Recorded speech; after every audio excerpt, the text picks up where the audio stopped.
Hello out there. I'm Theo Gilbert-Jamison with Performance Solutions by Design. And I'm Brenda Plowman, and we're meeting today to engage in some lively discussion about the next generation of the client and customer experience. And I am just super excited. I've only known Brenda for a couple of months, but it seems like we've known each other forever because we have so much in common. For those of you that are not familiar with me, I am a coach. I'm an executive coach, an author, keynote speaker. My company, again, is Performance Solutions by Design. And my claim to fame is that I work for the Ritz-Carlton Hotel Company for many years, but I've been consulting clients in the way of customer experience and how to elevate the customer experience for quite a few years. It does feel like we've known each other for a while, Theo, certainly with our passion around the client experience. So Brenda Plowman, again, I have spent the last 3 decades really working together with accountants, lawyers, and engineers and many other professionals, helping them build out their practices and make sure that they're really leaning into this notion of the client experience and how they can improve that. Recently, in 2022, I was the international president of the Legal Marketing Association. So my passion around this just continues to grow. I love it. I love it. And we have come up with 5 thought-provoking questions. We've been talking quite a bit. We get super excited every time we're on the phone. And we thought this would be some good information to share with the universe out there. So we've been talking on a lot of different things concerning the next generation of the client experience or customer experience. And Brenda sent me a couple of weeks ago a couple of great articles that just really set the tone for what we're talking about today. So the first question that I have is actually for you, Brenda, and I'd like to know, we talk a lot about artificial intelligence, AI. So just tell me, what are your thoughts around that in your industry or just in general, anything you'd like to share? That's great. It's certainly on the minds of everyone, I think, AI today. But let's take that legal context just for a moment. In a study that was recently done from BTI, one of the people that is in the industry and really looking at this, and there are many studies out there, this is something that's on corporate counsel's mind. But when we talk to law firms, there's a bit of an outcome that comes out of that that's showing us different degrees of whether or not these law firm leaders think that AI is going to affect their business. So some quick stats for you. 31%, just over, see that AI will really affect their business. And if you think about this, this is in terms of how legal services are provided. It might be driving efficiency or some of other areas as well. Then it goes from there where there's over 47% that say, yes, it will affect, but I'm going to kind of wait and see. So they're not really leaders in taking steps forward. 15.6% say, yeah, it'll affect us, but more on the efficiency side. And just over 6% say this isn't going to affect us. So when we look at results from other countries as well, and looking at whether or not this really is going to affect the practice of law, and we look at a study of private practitioners, 606 of them, Thomson Reuters asked the question, is AI a substitute for thorough legal work, or will it help us advance it? And at the end of the day, over 90% of those lawyers said yes, it would. But spinning it back to what we want to talk about today, Theo, is really taking a look at where it will affect the client experience. And that is an opportunity, I think, for law firms in a significant way. A couple of the ways that I think that can really help law firms is the understanding of the client's business. So really being able to research quickly what's happening with that client, what the trends in the industry might be. It also allows people to really capture what those client preferences are through AI and really be able to make that available to more people within the firm, making sure that each of those experiences on the client journey are really aligned with where the client wants to go. And maybe most importantly, from a client service perspective, it makes research easier. Some of the tasks that might take some time, and it enables that lawyer to really spend the time building the client relationship, building out the business, and spending time on the more human interactions. I love that. I love that. I've been thinking on the same thing. I recently looked at a study. It's probably about 25 pages, but what I loved about it, they looked at people that are in the technology community and industries and asked them a series of questions around artificial intelligence and where it's going. And one of the things, and I've got it written down, I want to read it to make sure that I get it right, is that by 2047, I know that seems like a long distance away, but it's really not. There's a 50% chance that automation, robotics, and artificial intelligence will be able to outperform people in current state jobs, in the jobs that we're in today. So when I look at that, I say that this is the opportunity for us to look at, since we have to embrace AI to look at how, as you said, it can help us enhance the customer experience. What are those additional things that we can do, like you said, to customize the experience? Because a lot of the administrative and actually some of the also physical things will be taken away from our work. So we really need to embrace it and start to look at how can we're moving into a time when elevating the customer experience, the client experience, the human experience is going to be instrumental in maintaining a competitive advantage.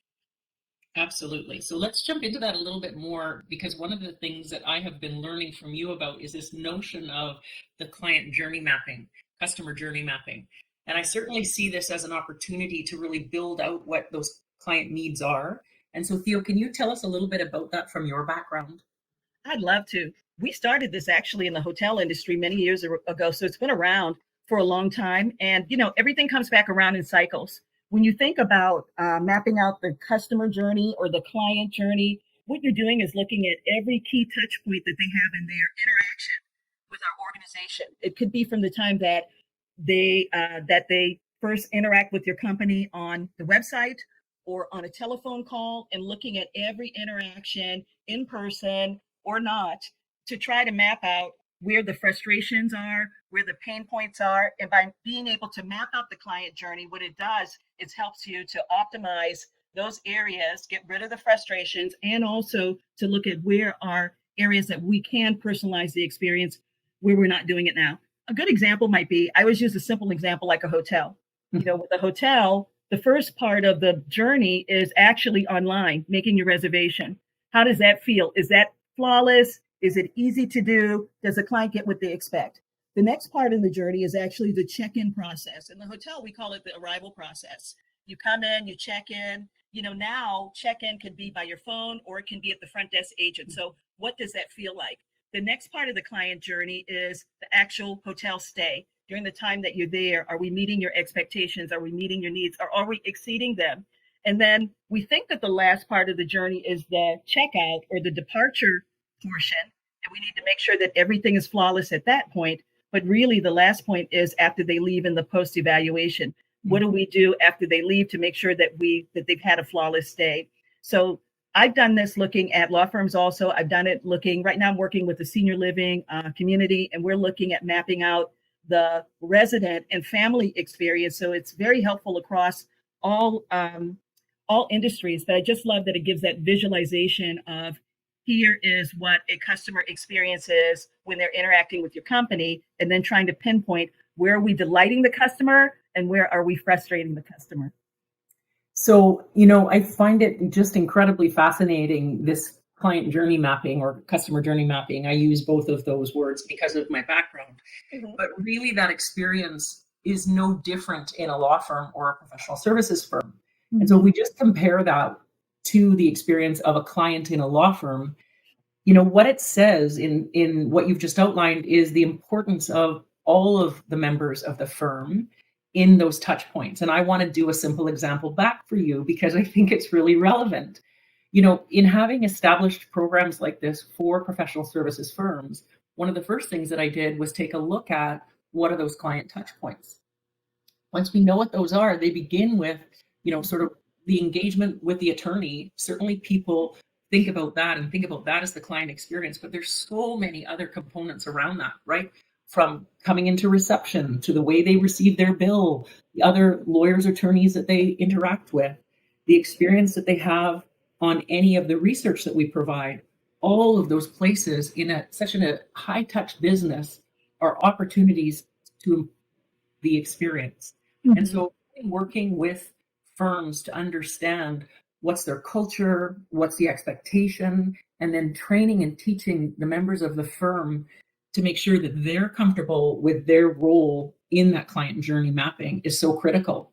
Some of the work I do, I know we've talked about, is this deep client listening, where there's the interview of the client, not necessarily post-mandate, but throughout the mandate, where we're learning more about it. And then there is that follow-up that you're talking about, which is, how was your experience? Mm-hmm. I don't think we've fully talked about this, but one of my own experiences from the Legal Marketing Association annual conference that happens. And so that organization is over 4,000 legal marketers of all different types globally. And each year we have this big conference. Every year we have a general counsel panel. Every year, those general counsel from a variety of industry perspectives that are dealing with lawyers of all types, shapes, sizes, raise these issues, like the experience, know who I am, understand my needs, help me do my job. All of those moments are opportunities for lawyers to really set themselves apart.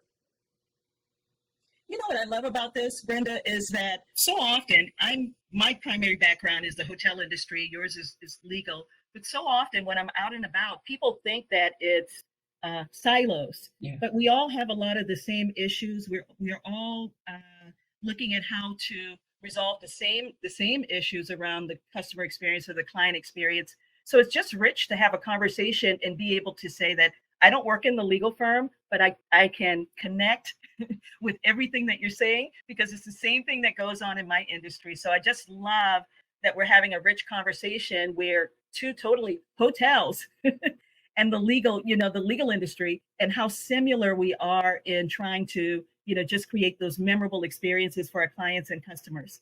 Now, Well, I'm going to before you sort of ask me your next question, I think this ties into why the human experience resonates so deeply for you and I both.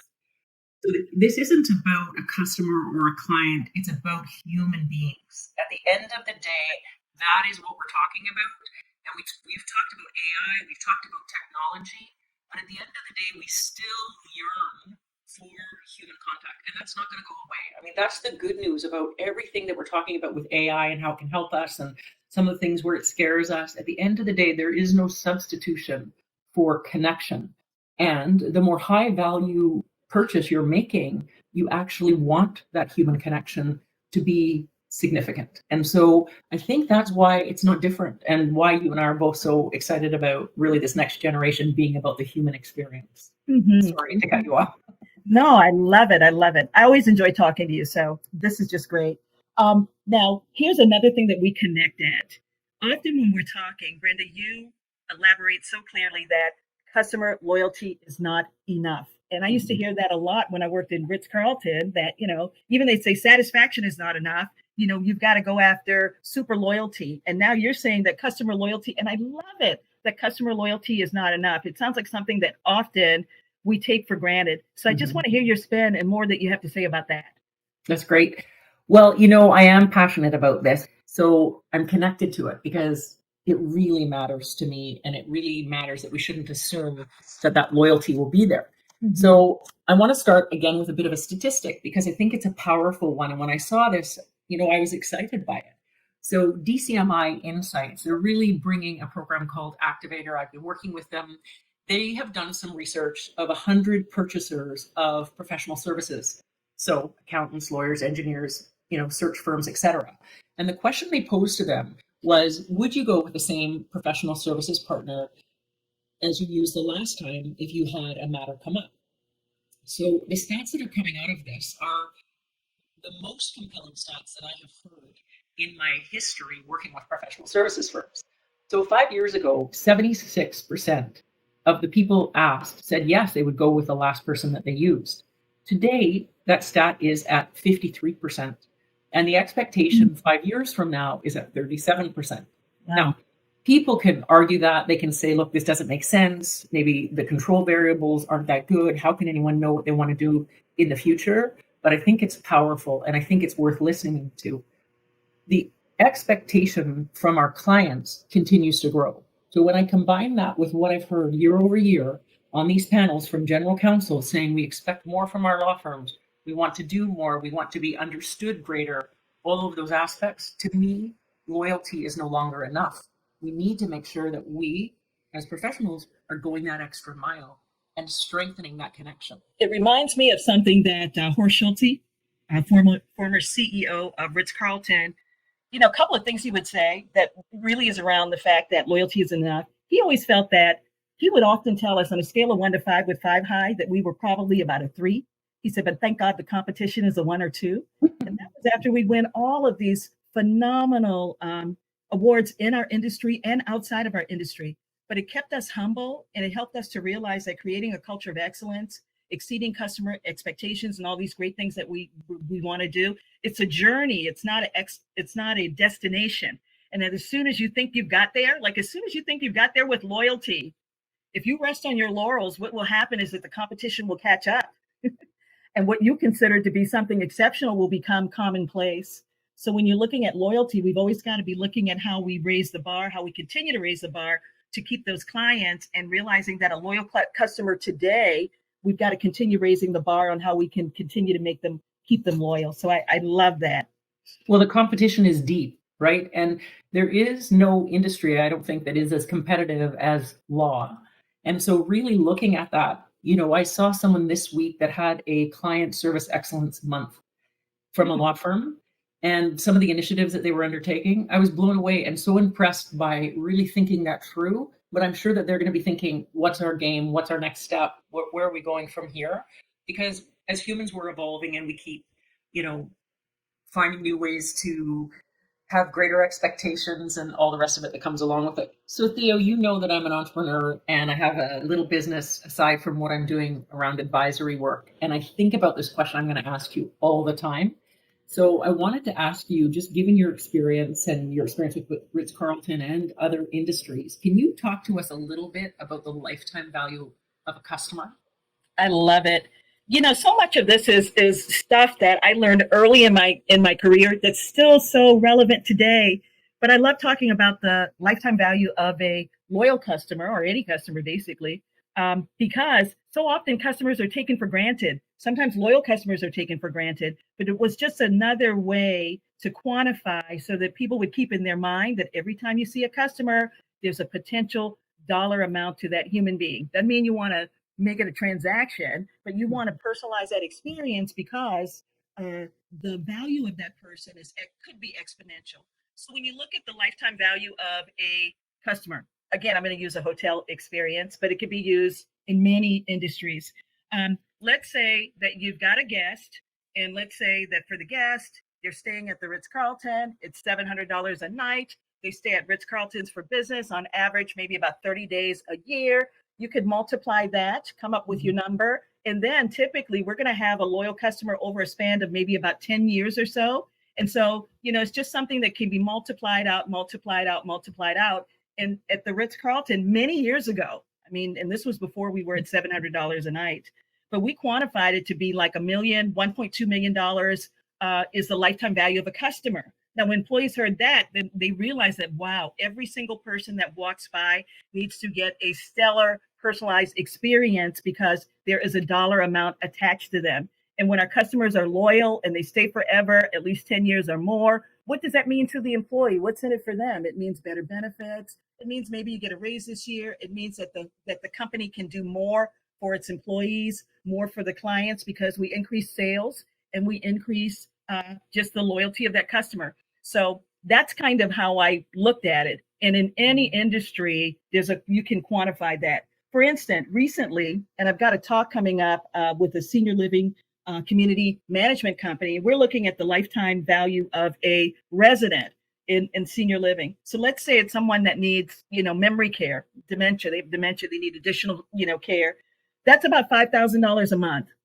So already we're looking at $50,000, $60,000 a year. You could multiply that. How long might this person be living in this community? Could be 3 years, 5 years, 10 years. Then you multiply that. Also, there's another thing that you look at, word of mouth. If you provide a stellar opportunity, we all know that when someone has a great experience, they tell 10 people. So that's how you end up with these, just really large values that you can put on the lifetime value of a customer. I don't know if I explained it with clarity, but I just love the fact that if we look at each individual, that we want to provide the finest personal service because a value comes with that to the organization. Yeah. Hope I didn't dehumanize that. Yeah. Well, I think let's talk about humanizing it for a minute, because I think it's really important, right? I think sometimes in organizations, there's not a conversation about that, but it's a missed opportunity. My experience in dealing with employees is they want to understand, the why they're working. So understanding some of these concepts and understanding the impact that you can have by that personalized client service. And then really knowing that you have a role to play. And when I think about that from a professional services firm, I've said this before on this call, but really this is bringing everyone's experience within that firm to bear to treat that client exceptionally. And why would we do that? When you start to add up that lifetime value, there is this notion that, we all have a way to contribute to keeping that client, keeping them happy, and that it's a shared experience. What I've read about human experience is it really combines the client experience with the employee experience as well. And I think people are starved for, how am I making a difference? It's not just about a paycheck. It's about, how am I contributing to the business surviving, thriving, and some of those things that are really tactical, keeping my job, getting a raise, having opportunities to grow. And those are phenomenal opportunities really for people within an organization, whether it's law, healthcare, hotels, because we're not just there as robots. We're not there to not contribute. So when you talk about the lifetime value and you start to think about your customers as more than a transaction, and that they have a relationship with your firm that you're building for the long haul, I think that's where this really starts to play out. And it removes it from, like, yes, you have to understand the value of that service over, however many interactions in a month, a year, many years. But then when you do that, you're actually starting to think about them as an asset. And I think that's what you and I are both so passionate about. Yes. Is the relationship is an asset. It's not just a transaction.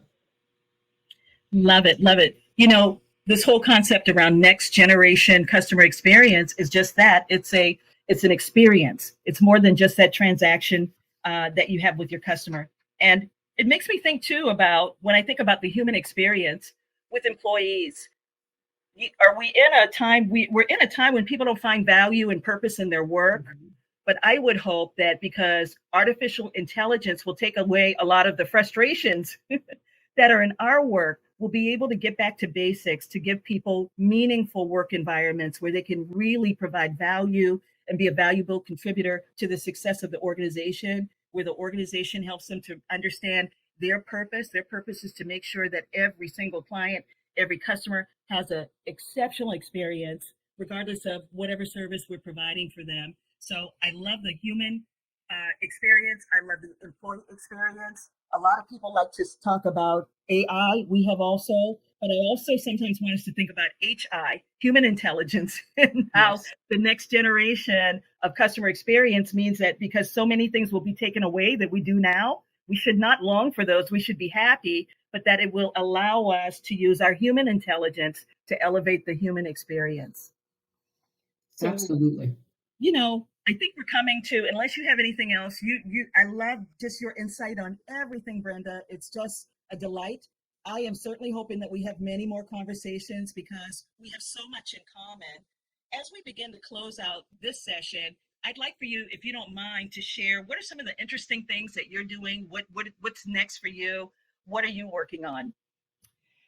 So I'm really pleased that you've asked me. As I've left my last post, I was there for about 20 years, just under, and I really took the time. So my small business that I talked about is a flower farm, and you can find out about it on LinkedIn if you want to know more. But I spent some time really digging in the dirt, both like literally and figuratively. And so I was digging in the dirt in my brain and wanted to really focus on, what is it that I'm passionate about and where can I provide the greatest value?